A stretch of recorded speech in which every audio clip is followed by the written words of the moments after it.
먼저 느부갓네살 왕의 교만인데요. 그러니까 1년 전에 확실한 꿈을 꾸었잖아요. 이거는 잊어버릴 꿈이 아니라 평생에 잊지 못할 꿈을 딱 꾸었습니다. 세상의 중심에 있는 무지하게 아름다운 큰 나무, 그 나무가 바로 나다. 그리고 그 나무가 온 세상을 다 덮고 있다. 공중의 새와 들짐승까지 그리고 동식물까지 모든 것이 이 나무에게서 은혜를 받고 있다. 이렇게 세상의 중심에 있는 영광스러운 나무로 만든 분이 하나님이시다. 하나님께서 너를 그렇게 만들었다. 이것이 하나님께서 느부갓네살에게 주신 은혜와 복입니다. 그리고 경고하셨거든요.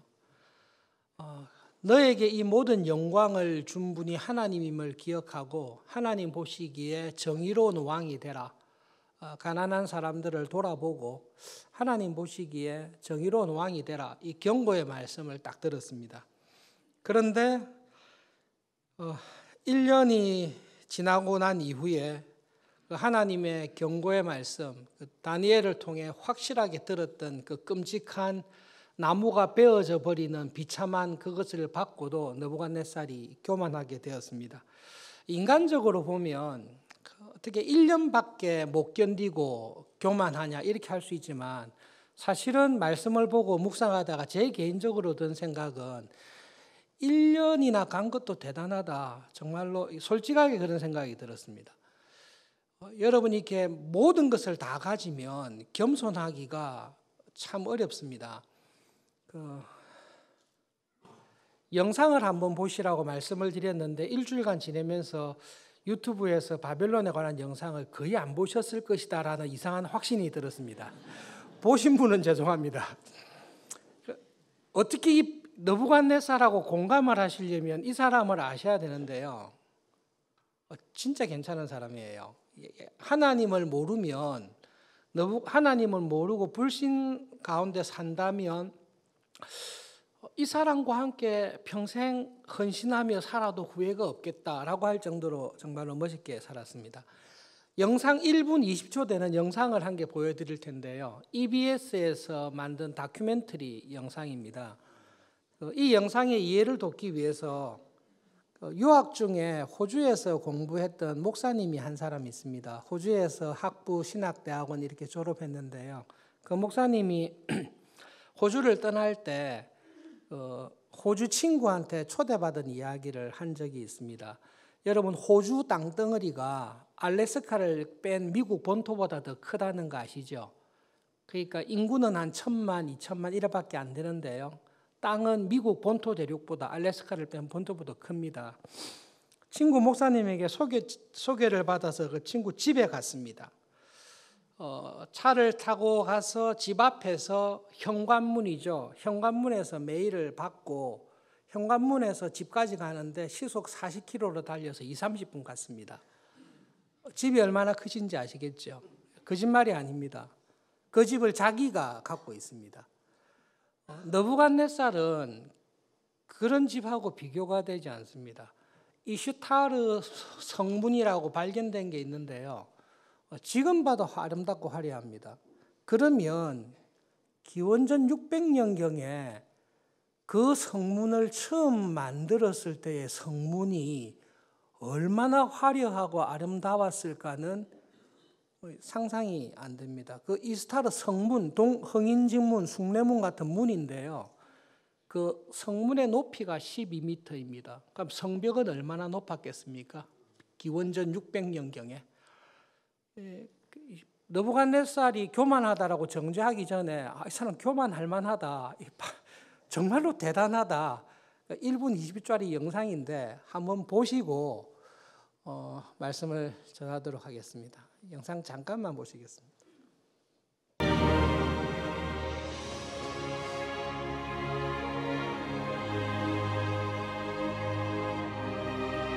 사막 위에 지은 도시입니다.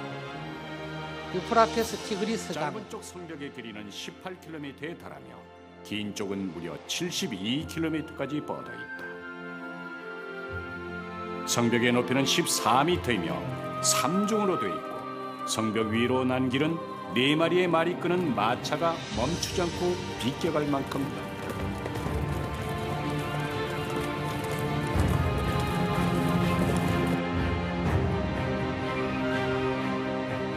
훗날 학자들의 연구 결과 당시 바빌론의 인구는 약 15만 명 정도였던 것으로 밝혀졌습니다.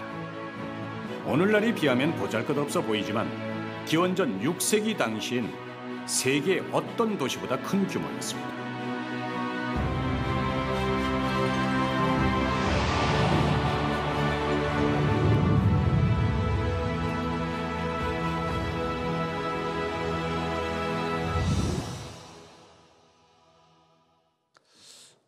전설적인 공중정원이 저 안에 있었고 아마 느부갓네살이 왕궁을 거닐면서 바벨론 시내를 다 돌아보았다라고 하는 그곳은 아마 학자들의 견해에 따르면 한 30m 정도 높이가 되는 그 바벨론 성 안에 자기가 지었던 가장 높은 곳에서 강을 바라보며 자기가 지었던 이 도성을 바라보면서 했던 말일 것입니다.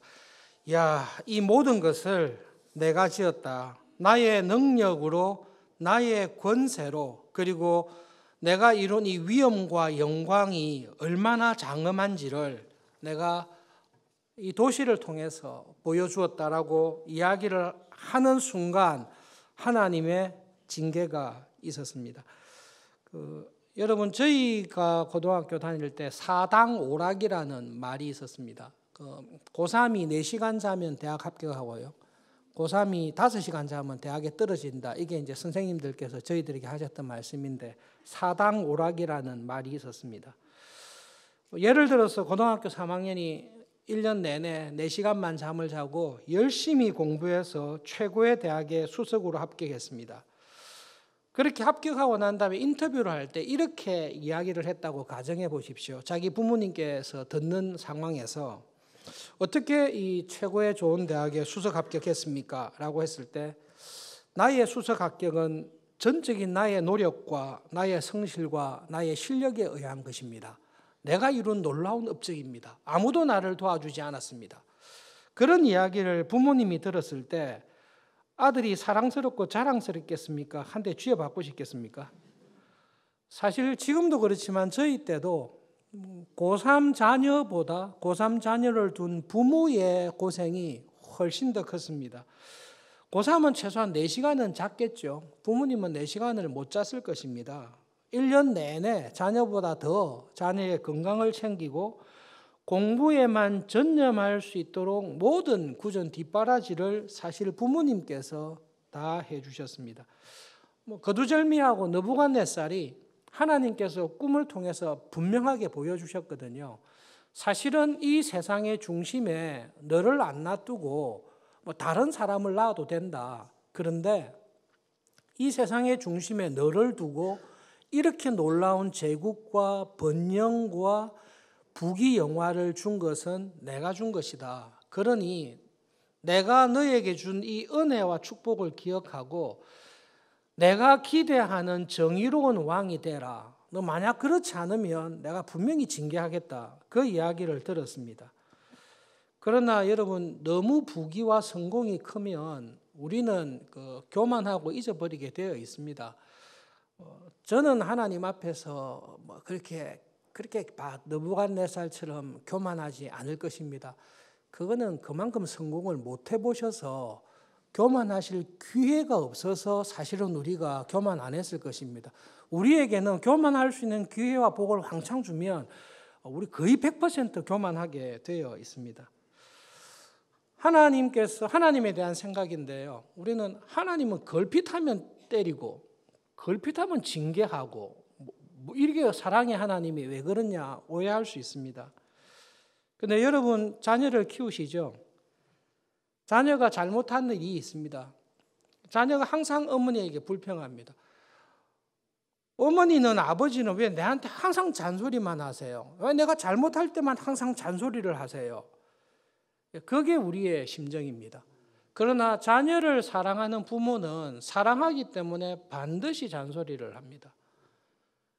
여러분 자녀가 잘못하고 있고 죄 가운데 있는데 부모가 쟤 계속 지라 계속 죄 짓고 살아라. 그냥 내 평생 죄 지어라. 나 아무 말도 안 할게.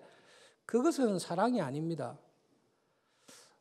우리가 믿음으로 살아갈 때 뭔가 잘못하고 그리고 하나님의 자녀답지 아니하는 마음을 품고 하나님의 자녀답지 아니하는 생활을 하면서 하나님의 은혜 없이 나의 수고와 노력으로 마치 내가 인생을 개척할 수 있고 하나님의 말씀에 순종하지 않고 세상의 지혜를 따라서 노력만 하면 내가 원하는 보장된 삶을 살 수 있을 것이다라고 살아갈 때에 하나님께서 그걸 보시고 그래요, 네 좋을대로 살아봐라, 내 간섭 안 할게. 이거는 진짜 재앙입니다. 하나님께서 그러한 우리의 잘못과 어리석음을 보시고 개입하셔서 그것이 어리석음이고 죄라는 것을, 그것이 미련한 것이라는 것을 책망하시고 깨우쳐 주시는 것이 하나님의 은혜입니다. 그래서 하나님께서 느부갓네살을 치셨는데요, 가장 영광스러운 사람이 문자 그대로 짐승과 같은 삶으로 떨어지게 되었습니다.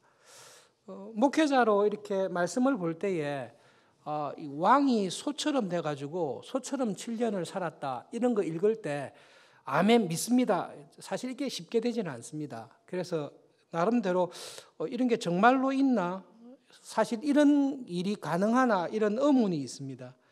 주석을 보는 가운데 유명한 구약학자인 해리슨이라는 박사님께서 1946년도에 영국에서 경험했던 일을 기록한 것을 보았습니다.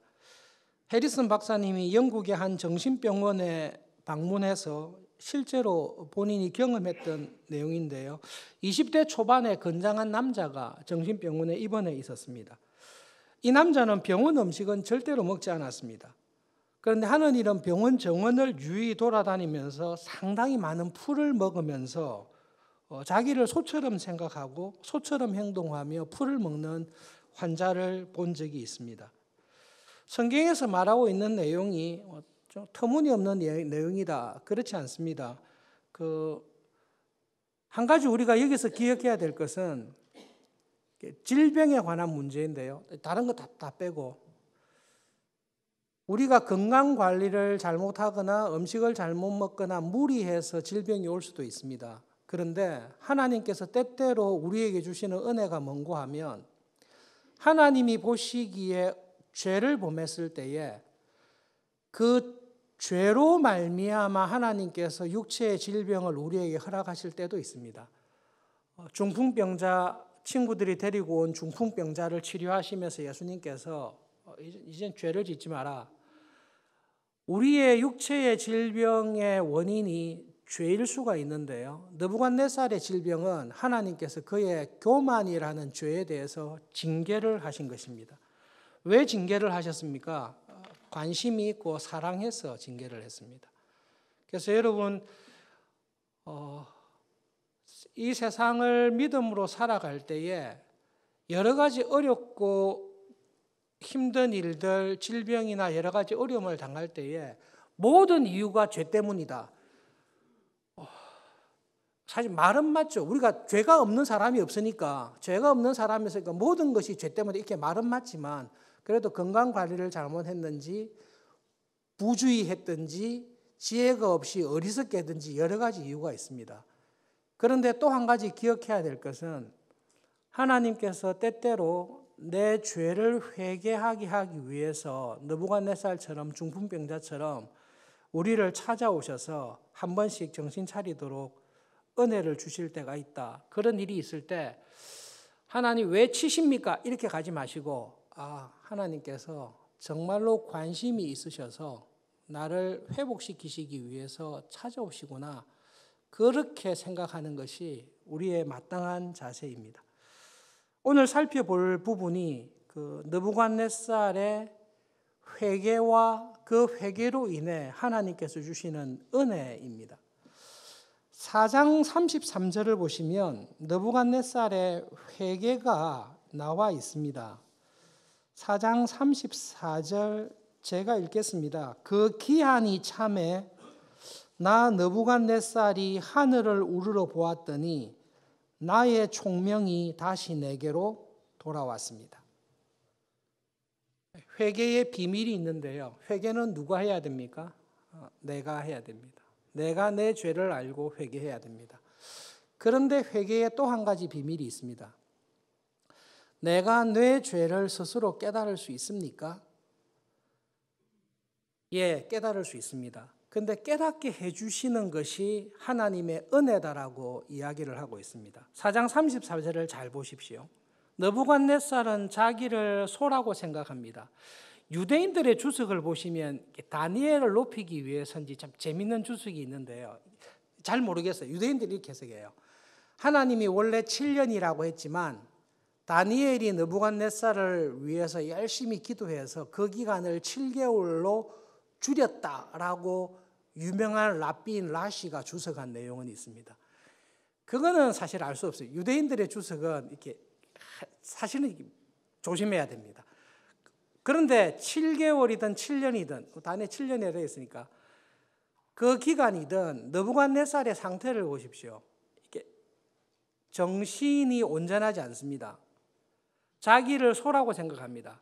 그런 사람이 한 달 갔다, 2달 갔다, 1년 갔다, 7년 갔다 이 계산할 수 있습니까? 그건 불가능합니다.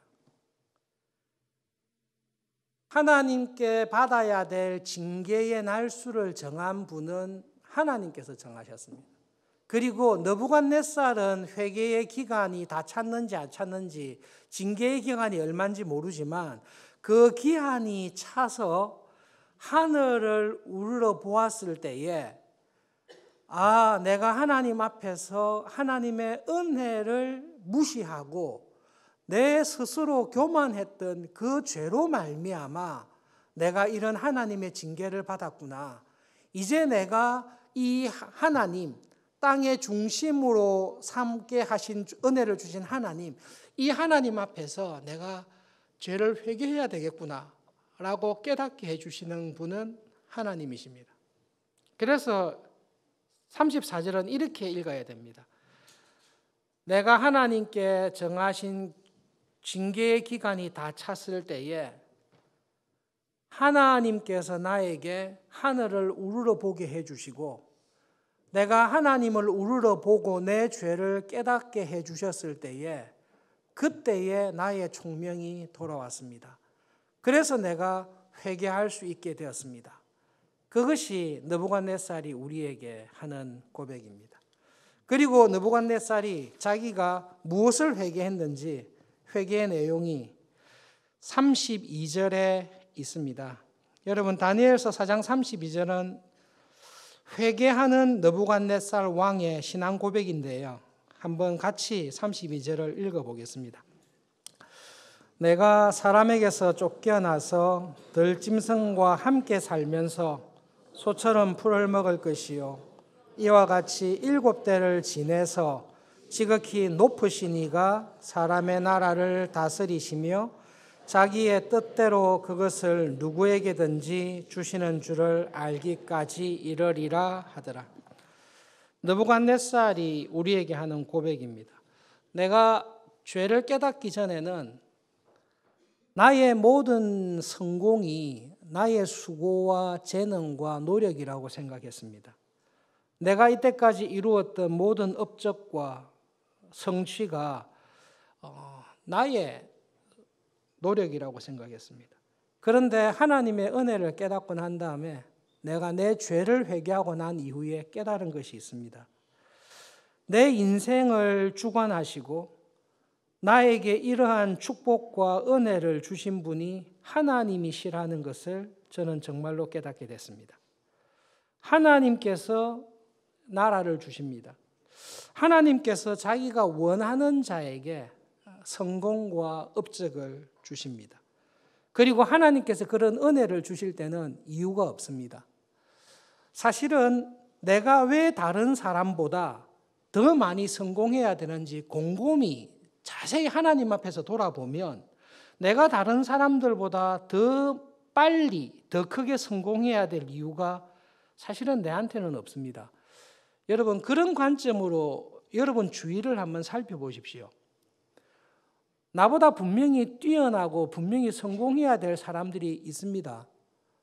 그럼에도 불구하고 하나님께서 특별히 나에게 주신 은혜가 있습니다. 내가 굳이 이 가정에 내가 굳이 이런 재능이나 이런 성향을 가지고 태어난 것조차 하나님의 은혜입니다. 그런데 그것을 생각하고 나에게 있는 모든 좋은 것들이 내가 누리고 있는 이 모든 것들이 하나님께서 값없이 주신 축복이구나. 그것을 아는 사람이 하나님의 은혜를 아는 사람입니다. 영적인 부분에 있어서도 더 동일합니다. 여러분, 영적으로 다른 사람들보다 더 믿음이 탁월하거나 영적으로 은사를 많이 가지고 있거나 남달리 교회를 향한 믿음과 사랑이 큰 사람은 성령님께서 은혜를 많이 주신 것입니다. 내가 만들어낼 수 있는 것이 아닙니다. 하나님께서는 하나님을 향한 믿음 그리고 믿음으로 살아가는 모든 은혜를 하나님께서 값없이 구하는 자에게 선물로 주신 것입니다. 하나님의 은혜를 아는 사람은 사당오락, 그렇지 내가 4시간밖에 안 자고 열심히 일한 거는 맞죠. 그러면 3시간 잔 사람이 더 성공해야 되지 않습니까? 그렇지 않습니다. 참 하나님의 은혜의 비밀이 있는데 하나님의 은혜를 진심으로 아는 사람은 나에게 주신 모든 은혜가 하나님께서 값없이 주신 선물이라는 것을 여러분 정말로 압니다. 잘 아는 신앙생활을 잘하는 한 분을 알고 있는데요. 다른 사람들보다 다른 교인들보다 더 많이 성공하고 번창하고 있습니다. 그래서 어떻게 해서 그렇게 성공하고 번창했습니까? 물어봤을 때 진솔하게 이야기했습니다. 나의 나된 것이 다 하나님의 은혜로 된 것입니다. 말로 그렇게 하는 게 아니라 자기의 삶을 쭉 이야기하면서 자기는 그냥 열심히 일하라고 해서 열심히 일을 했습니다. 주식 투자하거나 펀드하거나 부동산 투기하거나 이런 걸 전혀 모릅니다. 그냥 열심히 해서 은행에 저금을 했습니다. 갑자기 금융위기가 와가지고 부동산 가격이 폭락하는데 자기는 부동산을 사야 될 상황이 있어서 부동산을 샀습니다. 부동산을 사고 났더니 얼마 지나지 않아서 갑자기 부동산 가격이 회복돼가지고 감당할 수 없는 이 복을 받았습니다. 그런데 그 일뿐만 아니라 내 삶에서 일어나는 크고 작은 일들을 곰곰이 들여다봤을 때 하나님께서 나에게 주시는 은혜다. 그것을 정말로 아는 교인이 있습니다. 그 은혜를 아는 교인은 어떤 마음을 가지고 사는가 하면 내가 이렇게 많은 은혜와 복을 이유 없이 받았는데 하나님의 은혜에 어떻게 보답하면서 살아갈까? 그 생각을 항상 합니다. 어떻게 하면 돈을 좀 더 쌓아놓을 수 있을까? 어떻게 하면 좀 더 명품을 다른 사람보다 나은 삶을 살 수 있을까? 이쪽으로 가지 않습니다. 하나님의 은혜를 정말로 경험하고 아는 사람은 왜 나에게 이런 과분한 은혜를 주셨을까? 그러면 이 은혜에 내가 어떻게 감사하며 살아갈까? 그것이 은혜를 경험한 신자의 특징입니다. 놀랍게도 이 은혜를 경험한 사람이 누군가 하면 느부갓네살입니다. 말씀을 준비하는 가운데 참 재미있는 훌륭한 분의 이렇게 예화를 들었는데요.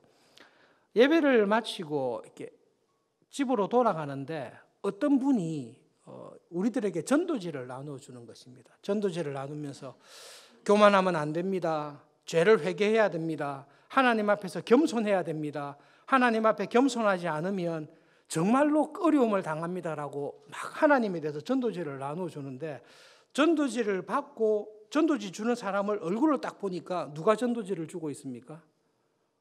사도 바울이 아니라 느부갓네살이 지금 전도지를 주고 있는 것입니다. 다니엘 4장은 그 내용입니다. 다니엘 4장은 느부갓네살이라는 전혀 하나님에 대해서 믿음이 없는 사람이 하나님의 은혜를 왕창 경험했습니다.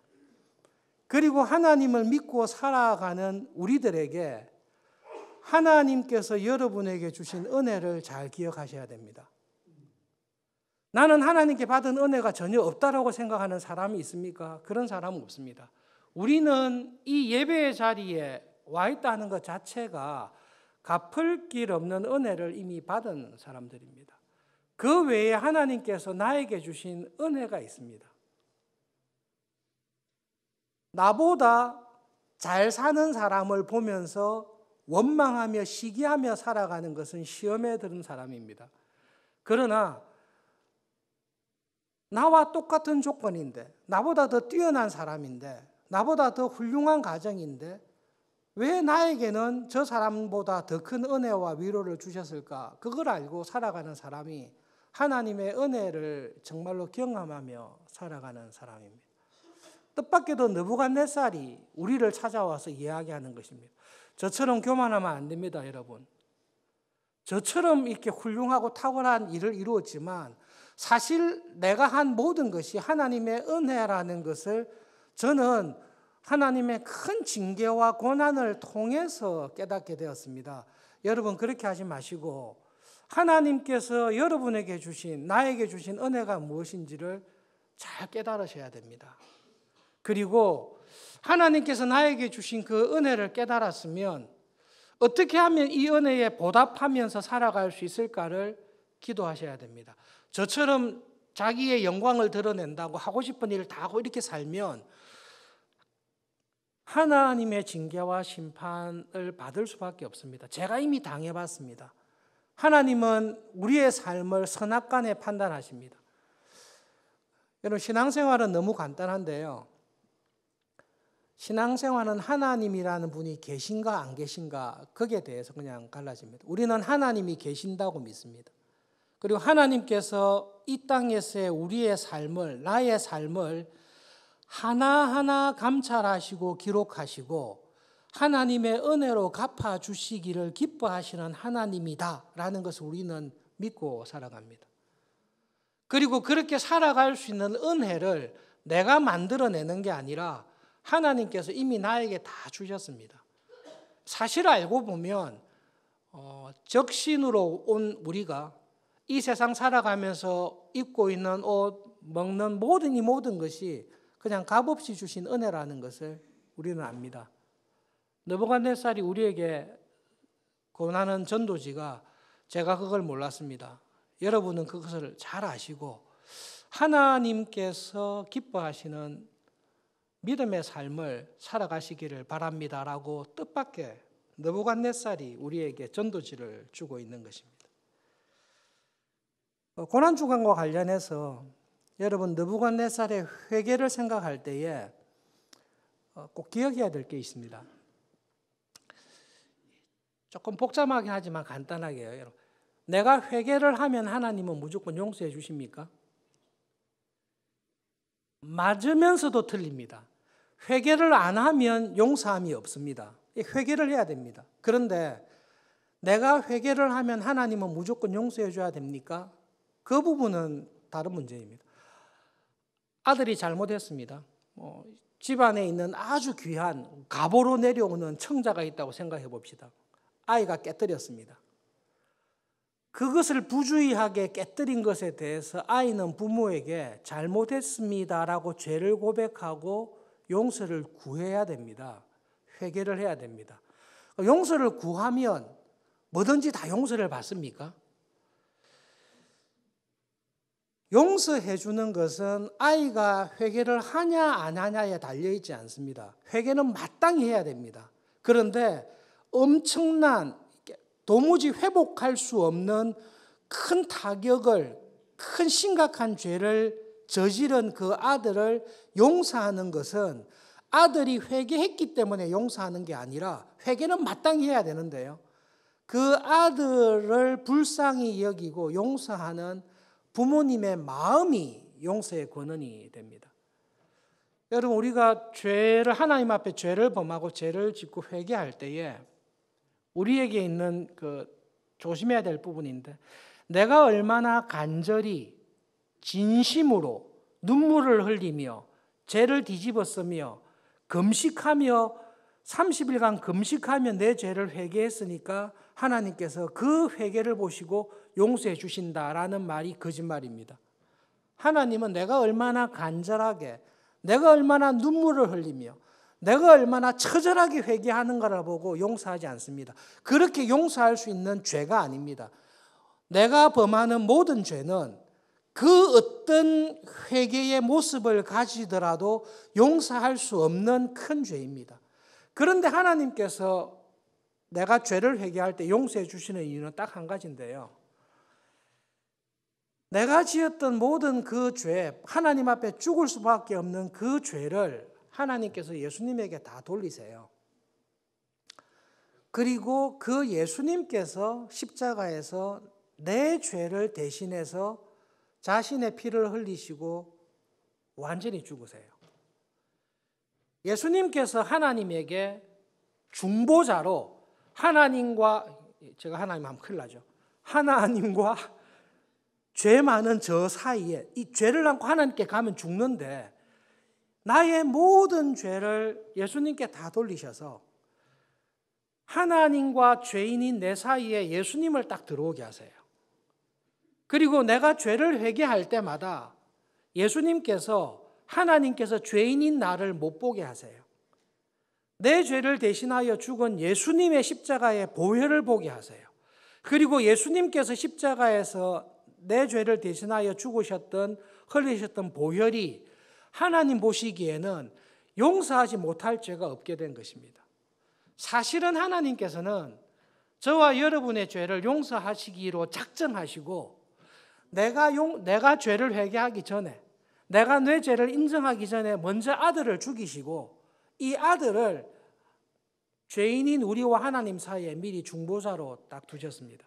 그리고 우리에게 회개하라고 말씀하시는 것입니다. 아무리 큰 죄를 지었더라도, 아무리 악질적인 죄를 지었더라도 하나님 앞에 나갈 때에 하나님, 이번에는 내가 간절히 회개, 아무 소용없어요. 그건 해야 돼요. 그런데 하나님께서 내 죄를 용서하시는 것은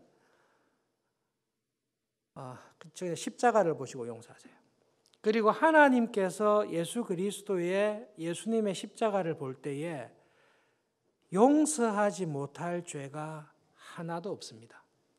그것을 믿으셔야 됩니다. 그것을 믿으셔야 됩니다. 고난주간을 지나면서 하나님께서 주신 구원의 은혜를 생각할 때에 하나님께서 우리에게 은혜를 주실 때 항상 무엇을 깨닫게 하십니까? 죄를 깨닫게 하십니다. 여러분, 이런 교회는 절대로 없습니다. 성인이라 하더라도 하나님, 지난 한 주간의 생활을 볼 때에 저는 예수님의 보혈이 필요 없을 정도로 경건하고 거룩하게 살았습니다. 그거는 완전한 영적인 교만이고, 정말로 그렇게 살았으면 예수님께서 오셔서 죽으실 이유가 없죠. 하나님께서 믿음 생활하는 우리에게 주시는 은혜가 뭔가 하면, 이전에는 내가 죄인 줄 몰랐습니다. 죄인데 죄인 줄 몰랐습니다. 그런데 하나님의 은혜를 알고 하나님의 사랑을 알다 보니까 내가 이전에 했던 것들이 죄라는 것을 깨닫게 해주시고 그 죄를 회개하는 은혜를 주십니다.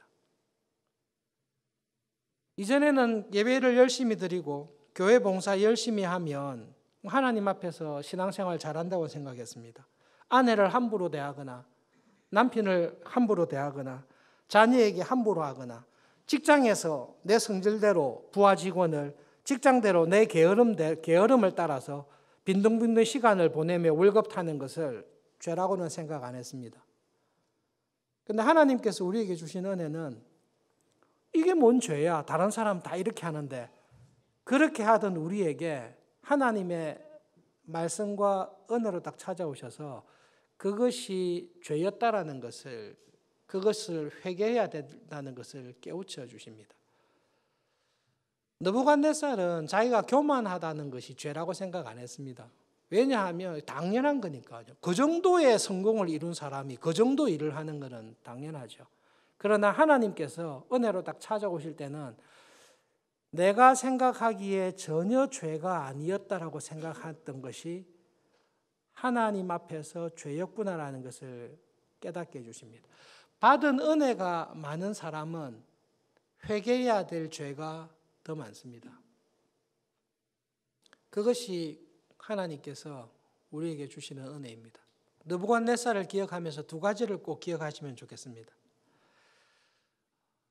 나에게 있는 모든 것이 하나님의 은혜라는 것을 정말로 경험하고 그 은혜에 감사하면서 살아가고 있습니까? 그것이 첫 번째 질문입니다. 어저께 우리 교회를 섬기는 섬김이 MT가 있었습니다. 섬김이들을 딱 보시면요, 우리 교회가 어떤 교회인지, 규모가 얼마인지, 섬김이들이 얼마나 우리 교회의 중심적인 사람인지를 MT 때 딱 저는 확실하게 느낍니다. 여러분, 섬김이들의 수고와 섬김이들의 봉사와 섬김이들의 눈물과 아픔을 혹시 아십니까? 모르실 것입니다. 섬김이를 해보셔야 합니다. 목회자와 같은 헌신과 사랑과 눈물이 있습니다. 목사님은 좀 쉬는데 섬김이도 안식년을 줘야 되지 않냐? 예, 동감합니다. 그러면서도 섬김이로 섬기는 분들, 또 교회에 여러분 특별히 장로의 직분을 맡아서 또 안수집사와 권사의 직분을 맡아서 살아가는 분들에게 주시는 하나님의 위로와 은혜가 있는데요. 그렇게 많은 수고와 오해와 어려움 속에서도 섬김이의 일을, 장로의 직분을, 어려운 직분을 맡아서 하는 것은 딱 한 가지 이유인데요.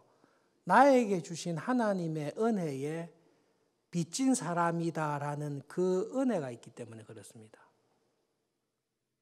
사실은 그 은혜로 모든 것을 견뎌 나가게 되어 있습니다.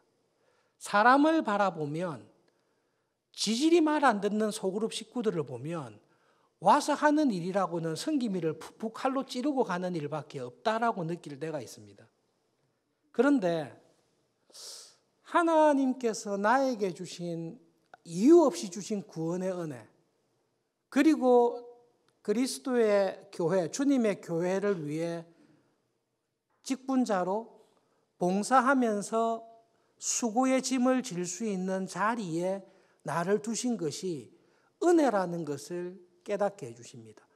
그리고 내가 받은 그 은혜를 생각할 때에 그래도 주님을 위해, 주님의 교회를 위해 이런 수고와 억울함을 당하면서 살아가는 것이 괴로우면서도 동시에 감사라는 것을 우리에게 확인시켜 주십니다.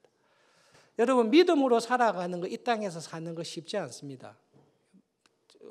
손해보기 쉽고 진짜로 이용당하기 쉽고 믿음으로 사는 것 자체가 어렵습니다. 그런데도 여러분, 왜 믿음으로 사시죠? 말 그대로 믿음으로 살거든요. 하나님이 계신다. 그리고 하나님께서 하나님의 말씀에 순종하며 살아가는 우리에게 값없는 은혜로 붙잡아 주실 것이다. 나의 잘못과 실수까지도 하나님께서 은혜로 붙잡아 주실 것이다. 그리고 결국은 한번 다 살고 하나님 앞에 딱 이 세상을 떠날 때 서게 되는데, 결국은 내가 어떻게 살았는지를 결정하시고 선악간에 심판하시고 은혜로 갚아주실 분인데 하나님이시다. 그 하나님을 나는 믿기 때문에 믿음으로 산다라는 것이 우리가 믿음으로 살아가는 우리에게 주시는 세상을 이기는 힘이고 위로라고 믿습니다. 여러분, 그 은혜와 위로 안에서 하나님의 은혜를 기억하면서 세상을 이기며 살아갈 수 있는 담력을 주십시오. 그 기도를 하면서 살아가면 좋겠습니다. 그리고 그 은혜를 생각할 때마다 저도 깜짝깜짝 놀라는 그 사실인데요. 우리가 하는 모든 일이 정당합니다. 내가 하는 모든 일은 이유가 있고 정당합니다. 그런데 그것이 하나님 보시기에 정당하지 않을 때가 있습니다. 죄인데 내 눈에 죄로 안 보일 때가 있습니다. 그런데 그것은 하나님께서, 성령님께서 내 믿음의 눈을 열어주셔야 내가 죄 가운데 있었구나. 이거 당연한 것이 아니라 죄였구나라는 것을 깨닫게 해주십니다. 느부갓네살에게 그런 은혜를 주신 하나님께서 저에게도 그런 은혜를 주십시오. 하나님, 저의 믿음의 눈을 열어주셔서 내가 회개해야 될 죄, 내가 보기에는 정당한데 하나님의 말씀의 법 앞에서 바로 회개해야 될 죄가 있다면 깨닫게 해주시고 믿음의 자리로 돌아올 수 있도록 은혜를 주십시오. 마지막으로 고난주간을 앞두고 부탁드리겠습니다. 우리 교회는 1년에 3번, 3주일 특별 새벽 기도가 있습니다. 내일부터 고난주간 특별 새벽 기도가 있습니다. 우리 교회 40대 이하가 한 70% 이상 되거든요. 저희들이 자랐을 때, 제가 자랐을 때에 주일학교 학생들도 새벽 기도에 나온 적이 있습니다. 경건에 참 좋은 한국교회가 가지고 있는 아름다운 전통이 있습니다. 그것은 여러분 개성되고 시대에 따라 더 발전되면 참 좋겠습니다. 구조적으로 도무지 불가능하다. 그런 분은 직장에서 아니면 집 근처 교회당을 찾아서 기도를 하시더라도 우리 교회 특별 새벽 기도가 있는 3주 동안에는 새벽에 하나님 앞에 가서 기도하는 것이 서울중앙교회 교인으로 살아가시는 동안에 평생의 습관이 되었으면 참 좋겠습니다. 특별히 대학생들과 청년들, 젊은 집사님들 일주일 동안 하나님 앞에 나와서 기도하고 하나님의 은혜를 구하고 또 하나님의 은혜를 더 풍성하게 경험하면서 살아가는 믿음으로 살아가는 동안에 내가 서울중앙교회 교인으로 살아가는 동안에 이것은 우리 교회에 참 좋은 경건의 훈련과 믿음의 전통이 될 수 있도록 하나님 앞에 나와서 기도하는 시간이 되면 참 좋겠습니다. 기도하겠습니다.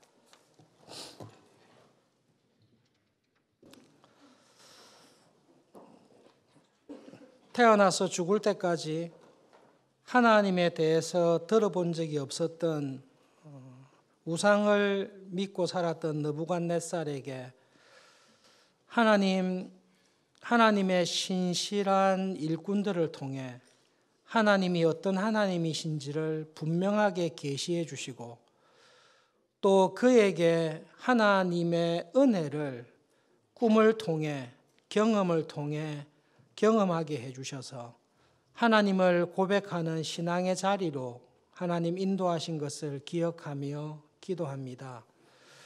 하물며 하나님 아버지, 하나님의 독생자이신 예수님을 십자가에 내어 주시기까지 사랑하시고 하나님의 자녀로 삼아주신 저희들에게 하나님 넉넉한 은혜와 용서와 회복의 은혜를 주실 것을 믿습니다. 하나님의 말씀을 들을 때마다 내가 알지 못했던, 내가 깨닫지 못했던 하나님께서 돌이키기를 원하시는 죄가 무엇인지를 성령님 알게 해 주십시오. 이제는 더 이상 죄 가운데 죄를 품고 죄와 호흡하며 살아가지 않게 해주시고 하나님의 은혜 안에 생명의 길을 걸으며 믿음으로 살아가는 일에 하나님 매주일마다 저희들을 회복시켜 주시기를 간절히 기도합니다.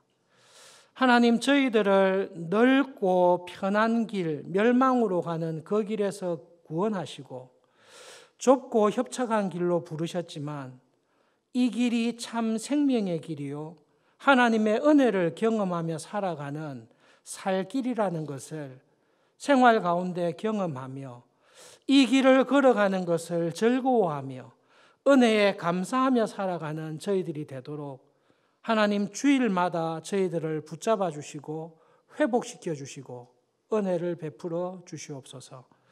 하나님 예수님의 십자가의 고난과 죽으심의 그 은혜를 생각하며 이번 한 주간 특별히 하나님을 더욱 가까이 하며 하나님의 자녀답게 살아가는 복을 주시옵소서. 예수님의 이름으로 기도합니다. 아멘.